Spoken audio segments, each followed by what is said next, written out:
Bismillahirrahmanirrahim. Salajengipun wekdal kawinan kawula aturaken dumateng Ustaz Zainul Miftah SPD MSI matur panjenenganipun sumangga.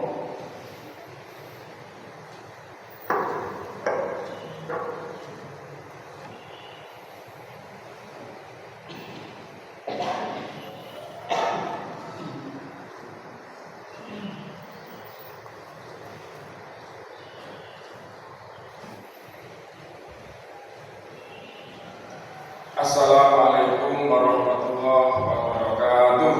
Waalaikumsalam warahmatullahi wabarakatuh. Alhamdulillah wa nasta'inuhu wa nastaghfiruh wa na'udzu billahi min shururi anfusina wa min sayyiati a'malina. May yahdihillahu fala mudilla lahu wa may yudlil fala hadiya lahu. Asyhadu an la ilaha illallah wa asyhadu anna Muhammadan abduhu wa rasuluh. Allahumma shalli ala Muhammad wa ala ali Muhammad kama shallaita ala Ibrahim wa ala ali Ibrahim. Rabbi shrah li sadri wa yassir li amri wahlul 'uqdatam min lisani yafqahu qawli. Terima kasih kepada Abah Hartono yang sudah datang dari Tanah Suci. Insya Allah Abah Hartono sudah hakul yakin ya. Kalau dulu saya pernah menerangkan ilmu yakin, kemudian ainul yakin, dan yang terakhir adalah hakul yakin. Karena Abah Hartono sudah bisa merasakan di Tanah Suci, insya Allah sudah hakul yakin akan manfaat ibadah Allah. Dan terima kasih atas doanya, mudah-mudahan dijabai Allah Subhanahu wa Ta'ala. Bapak Ibu saudara jemaah salat subuh rahimakumullah. Alhamdulillah pada pagi hari ini kita mendapat nikmat dari Allah Subhanahu wa Ta'ala yang salah satunya adalah bisa berjamaah di sini. Jamaah itu sangat penting. Ada autokritik untuk Muhammadiyah kemarin bahwa Muhammadiyah itu seperti kereta api, lokomotifnya atau kepala kereta itu melesat cepat, tapi lupa gerbong belakangnya itu tertinggal jauh. Jadi lokomotif itu perumpamaan jamia, kemudian yang di belakang itu adalah jamaahnya. Artinya apa autokritik itu? Muhammadiyah selama ini itu maju mengurusi rumah sakit, mengurusi sekolah, mau beli hotel di luar negeri, di Mekah, Surabaya itu mau membeli hotel Wali Songo untuk membesar rumah sakit. Jadi secara jamiah Muhammadiyah itu tidak direbut lagi, tetapi secara jamaah itu yang perlu introspeksi bersama-sama. Maka ada survei, entah itu benar atau tidak, bahwa warga Muhammadiyah yang mengaku masih Muhammadiyah itu menurun, tinggal kurang lebih 5%. Entah benar atau tidak, itu adalah autokritik untuk kita bersama. Kenapa penting juga Bapak Ibu? Jadi gini, ada suatu hadis, entah tingkatannya itu doa atau apa, ada beberapa itu ungkapan saja. Ikmal dunia ka'annaka ta'isu abada wa'mal akhiratika ka'annaka tamutu. Hadis ini atau ungkapan ini bisa bermakna gini. Untuk jamaah warga Muhammadiyah yang masih muda-muda itu berlaku yang pertama tadi, berbuatlah untuk dunia seolah-olah kamu hidup selamanya, nggak pernah mati, sehingga dia semangat. Itu cocok untuk yang muda. Tapi untuk yang usia di atas 50 ya, atau di atas 60, maka yang relevan adalah wa'mal akhiratika ka'annaka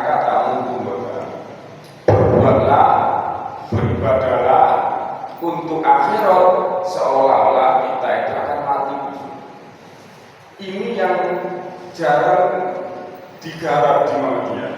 Artinya apa? Mau nggak mau ada jamaah kita untuk orientasinya adalah sudah akhirat, sudah nggak neko. Intinya hanya mempersiapkan akhirat. Maka itu yang kurang terwadai.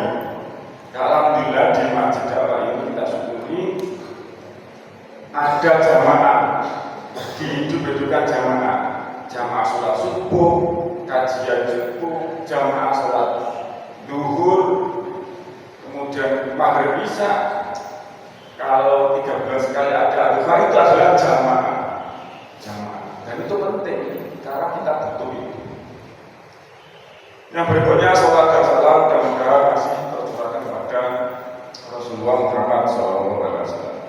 Jamaah subuh rahimahullah, dalam Al-Quran itu banyak sekali ayat-ayat yang mengajak kita untuk berakal, untuk berpikir, untuk merenung, untuk melihat. Salah satunya adalah di surat Al-Ghasyiyah. A'udzu billahi minasyaitonir rajim. Afala yanzuruna ilal ibli kaifa khuliqat wa ilas samai kaifa rufi'at wa ilal jibali kaifa nusibat wa ilal ardi kaifa sufiat. Apakah kamu tidak memperhatikan, apakah kamu tidak berpikir bagaimana langit itu diangkat, bagaimana langit itu diangkat, bagaimana pertama adalah ibli kaifa khuliqat, bagaimana unta itu diciptakan. Yang kedua adalah wa ilas samai kaifa rufi'at, bagaimana langit itu diangkat, ditinggikan. Apakah kamu juga tidak berpikir bagaimana gunung itu ditegakkan, ditancapkan? Apakah kamu juga tidak berpikir bagaimana bumi itu dihamparkan? Artinya ayat ini mengajak kita untuk mengedepankan akal. Dengan akal, insya Allah masa depan lebih baik. Kurang lebih seperti itu. Kalau dikasih judul, coba kita lihat Indonesia. Indonesia itu sumber daya alamnya apa yang tidak ada? Nikel ada, batu bara, emas, minyak bumi, semuanya hampir ada. Tetapi Indonesia masih saat ini belum negara maju dibandingkan dengan Singapura yang minim bahkan nggak ada sumber daya alam yang diandalkan. Singapura yang kecil itu masuk negara maju. Kenapa? Karena mereka mengedepankan SDM-nya. SDM-nya apa? Akalnya, bukan sumber daya alamnya. Jadi akal menang daripada okol. Itu sisi SDM. Dari sisi bisnis kita tahu ada yang tidak punya mobil, yang tidak punya sepeda motor, tapi dia bisa menghimpun orang yang punya mobil, orang yang punya sepeda motor, dan keuntungannya dan kekayaannya itu lebih kaya orang yang nggak punya sepeda motor, yang nggak punya mobil itu. Namanya Gojek. Akal lebih daripada Shopee. Dia tidak punya toko, menghimpun orang jutaan, tapi keuntungannya besar orang yang tidak punya toko. Karena apa? Karena akal tersebut. Kalau bapak-bapak yang seusia 50 ke atas dulu pernah menyaksikan Muhammad Ali tahun 75. Kalau saya lihatnya di YouTube, melawan Joy Frazier. Pertemuan pertama kalah banget. Dan Joy Frazier saat itu petinju paling kuat. Kalau mengandalkan kekuatan, jelas kalah kekuatan pukulannya. Tapi apa yang terjadi? Muhammad Ali waktu itu memakai akalnya. Saya lihat di YouTube itu menghindari jual beli bukuan. Karena itu Imam Ali belajar dari pertama-tama. Pukul mendekat rangkul, pukul agak lain. Akhirnya apa? Tanpa diduga Muhammad Ali waktu itu petinju Muslim ya, menang mengalahkan Joe Frazier. Akal mengalahkan muridnya Muhammad Ali, Mike Tyson, seolah-olah tidak pernah terkalahkan. Enggak sampai 5 ronde kaku lah. Tapi di akhir kalinya Mike Tyson kalah dengan siapa? Evander Holyfield. Dicopot kuping kalau gagal. Itu akal Evander Holyfield. Didekati terus, diraba terus sampai 5 ronde ke atas kok nggak bisa mengalahkan. Don itu biasanya. Akhirnya kalah. Lagi-lagi bicara akal mengalahkan. Belum lagi pegulat Muslim, sama Muslim, Habib Gemedo itu juga seperti itu. Secara kekuatan itu menang McGregor, tapi Habib pakai akal dia menang kuncian-kuncian. Akhirnya menanglah Habib itu dari Rusia. Kita Bapak Ibu wudhu juga sama. Kita wudhu itu tidak hanya membasuh tangan atau kaki. Tangan atau kaki itu simbol okol. Tapi ternyata di wudhu kita membasuh otak kanan dan otak kiri kita. Artinya apa? Akal itu juga harus dikedepankan. Ketika kita sholat, kita sujud. Sujud itu kepala kita posisi paling bawah, sehingga darah itu mengalir deras ke bawah. Itu salah satu ada yang meneliti mencerdaskan otak. Jadi ternyata sholat memperhatikan akal. Sekarang bagaimana dengan Rasulullah? Kita bahas beberapa bidang. Yang pertama adalah politik. Bapak Ibu ingat perang Badar. Perang Badar itu perang penentuan dan jumlahnya itu tidak imbang, 314 untuk umat Islam, sementara orang kafir itu 1000-an. Perang Badar menang itu bukan persoalan memang takdir Gusti Allah menang, bukan melihatnya dari situ saja. Tetapi di balik itu ada upaya Rasulullah. Walaupun jumlahnya sedikit, tapi bisa menang. Apa yang pertama waktu itu adalah markas pasukan Muslim itu didekatkan dengan sumber air, sehingga ketika butuh apa mengecas tenaga itu dekat dengan makanan dan minuman. Strategi yang kedua, Rasulullah itu menghindari perang jarak dekat, sehingga diperbanyak saat itu pasukan panah lari. Yang ketiga adalah diulur-ulur waktunya selama mungkin perang Badar, dengan harapan pasukan kafirnya 1000 itu akan kelelahan. Dan terbukti dengan strategi Rasulullah, perang Badar menang. Kembali lagi akal mengalahkan okol. Kita tengok lagi secara sejarah Fathul Makkah. Jadi Bapak Ibu, sebelum Mekah itu ditaklukkan, suatu ketika Rasulullah dengan jamaahnya, dengan umat Muslim 1400-an itu mau ibadah haji pertama kali ya Pak, dari Madinah ke Makkah. Tetapi saat itu Rasulullah dihadap oleh orang kafir Quraisy. Pemimpinnya saat itu yang belum Islam, Khalid bin Walid. Tidak boleh. Maka muncullah namanya perjanjian Hudaybiyah. Rasulullah kemudian meminta Ali bin Abi Thalib untuk membuat draft atau rencana isi perjanjian Hudaybiyah. sama Ali, namanya Ali itu orang Muslim ya, ditulisi Bismillahirrahmanirrahim. Apa kata orang kafir waktu itu? Saya nggak mau apa kalimat Bismillah. Tuhan saya bukan Allah. Waktu itu sahabat sudah marah, ini kemelinti ini orang kafir.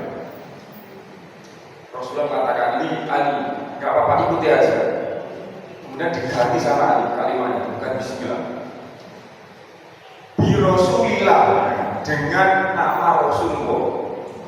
Apa yang dikatakan kafir? Apa yang Rasulullah? Muhammad Rasulullah? Iya kamu. Muhammad itu bukan Rasul menurut saya. Gak mau. Orang kafir gak mau. Umar malah waktu itu sangat marah. Umar ngomong pada Rasulullah, ya Rasul, biarkan saya menyelesaikan dengan pedang saya. Kita itu kompak, bukan ejek-ejek. Biar saya selesaikan. Apa kata Rasulullah? Tenang. Kemudian Rasulullah mengatakan kepada Ali, ya Ali, ikuti saja ya. Akhirnya apa ketemu? Ya kan? Kalimatnya apa? Orang kafir minta dengan menyebut Muhammad anak Abdullah, dan jadilah perjanjian Hudaybiyah itu. Tapi apa yang terjadi Bapak Ibu? 2 tahun kemudian maka ditaklukkan oleh umat Islam tanpa darah menetes setetes pun, tanpa pertumpahan darah sama sekali. Karena apa? Karena Rasulullah memakai akal, siasat Rasulullah, ilmu Rasulullah, diplomasi Rasulullah Sallallahu Alaihi Wasallam. Jamaah rahimahullah, kita juga pernah mendengar hadisnya yang artinya yang maknanya sedemikian. Suatu ketika Rasulullah di masjid seperti ini, tiba-tiba ada orang Quraisy Badui, ada suku Badui. Langsung masuk masjid, kemudian kencing di tengah masjid. Kalau kita mungkin, ya kan, langsung kita tangkap ya, kita pukuli. Sama ketika zaman Rasulullah, sahabat juga melakukan hal seperti itu. Tapi Rasulullah mengatakan jangan, biarkan. Dibiarkanlah orang Badui itu kencing sampai selesai, kemudian meninggalkan masjid, lalu sahabat disuruh ngambil air menyiram itu. Apa maknanya? Akal. Coba kita berpikir, seandainya ya, orang Badui itu ke masjid seperti itu, zaman Rasulullah, kemudian dikejar oleh sahabat, maka dia akan lari kencingnya kemana-mana, sehingga malah sulit. Kalau Rasulullah cerdas, memakai akal, dibiarkan sampai selesai kencing di situ, kemudian disucikan di masjid. Itulah jamaah subhanallah, bahwa akal itu harus kita kedepankan. Maka pada hari ini, pada pagi ini, kesimpulan saya yang pertama adalah, insya Allah kalau kita mau mengedepankan akal kita, maka masa depan ada di tangan kita. Terlebih anak cucu kita, ya kan? Dengan akal ya dengan sekolah, dengan belajar. Tidak dengan pokoknya, tidak dengan kekuatan fisik saja, tapi lebih mempersiapkan bagaimana anak kita ini cerdas, bagaimana anak cucu kita ini berakal. Yang kedua adalah jangan terlalu membenci orang yang melecehkan Islam, karena kita kadang-kadang terjebak di situ. Di sosmed itu tidak kurang orang yang menghina Islam, tidak kurang. Nggak usah kita berlebihan membenci mereka. Kenapa? Pelajaran dari Rasulullah. Khalid bin Walid tadi yang sempat menghadang Rasulullah, bahkan yang menghina itu kan, ya, tidak mau disebut nama Rasulullah, itu akhirnya masuk Islam. Dan Khalid bin Walid itu panglima perang Islam yang tidak pernah terkalahkan, nggak pernah kalah sekalipun. Ketika perang Uhud itu Khalid masih kafir, umat Islam kalah. Dan panglima perang orang kafir siapa? Khalid bin Walid. Ketika Rasulullah sudah wafat, zaman Khalifah Umar, suatu ketika Khalid itu tetap jadi panglima perang. Tapi karena Umar ini